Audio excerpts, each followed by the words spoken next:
રાણીપમાં બનેલા નવા બસ ટર્મિનલના લોકાર્પણ પહેલા સંદેશ ન્યૂઝ આ બસ ટર્મિનલની મુલાકાતે લીધી ત્યારે અહીં જોવા મળી એરપોર્ટ જેવી સુવિધા 26 કરોડના ખર્ચે તૈયાર થયેલ આ આધુનિક બસ ટર્મિનલનું આજે મુખ્યપ્રધાન આનંદીબેન પટેલના હસ્તે લોકાર્પણ કરવામાં આવશે ત્યારે આવો જાણીએ કે શું ખાસ છે આ બસ ટર્મિનલમાં।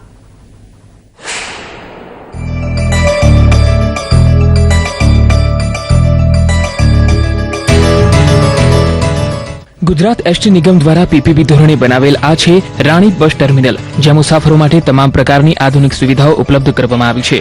आ बस स्टेन्ड 7222 ચોરસ મીટરમાં ફેલાયેલું છે તો 21 બોર્ડિંગ પ્લેટફોર્મ અને 9 એલાઇટિંગ પ્લેટફોર્મ છે, જ્યારે cloak room, deluxe waiting room, mall, lift, wheelchair, trolley, display board, announcement સિસ્ટમથી પણ સજ્જ છે। આ ઉપરાંત વહીવટી કર્મચારીઓ માટે અલાયદો રૂમ, કેન્ટીન, મહિલાઓ દ્વારા ગૃહ ઉદ્યોગમાં કરાતી વસ્તુઓનો સ્ટોલ પણ રહેશે। તો બસ સ્ટેન્ડની દિવાલો અને બારીઓ પર ગુજરાતની સંસ્કૃતિની ઝાંકી કરાવતા દ્રશ્યો કંડારવામાં આવ્યા છે।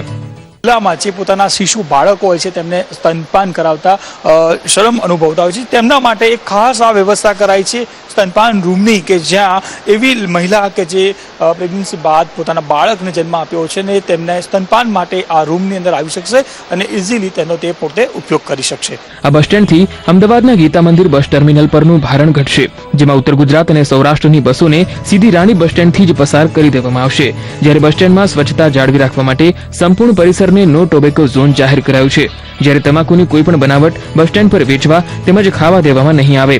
તો મહિલા સુરક્ષા માટે દરેક પ્લેટફોર્મ પર એક ગાર્ડ તૈનાત રહેશે।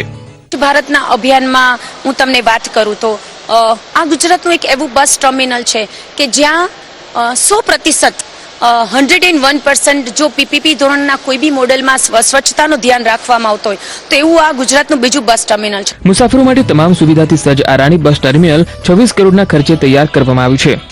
ગીતા મંદિર બસ સ્પોટ પછીનું આ બીજા નંબરનું બસ સ્ટેશન બસ ટર્મિનલ કે જ્યાં ઉત્તર ગુજરાતની તમામ પ્રકારની બસ આ સ્ટેશન ઉપરથી મુસાફરોને મળી રહેશે। સાથે જ જે ગીતા મંદિર બસ સ્પોટ છે ત્યાંનું ભારણ પણ આ બસ ટર્મિનલ શરૂ થતાં ઘટશે। કેમેરા પર્સન સચિન કડિયા સાથે મિતેશ ગોહિલ, સંદેશ ન્યૂઝ, અમદાવાદ।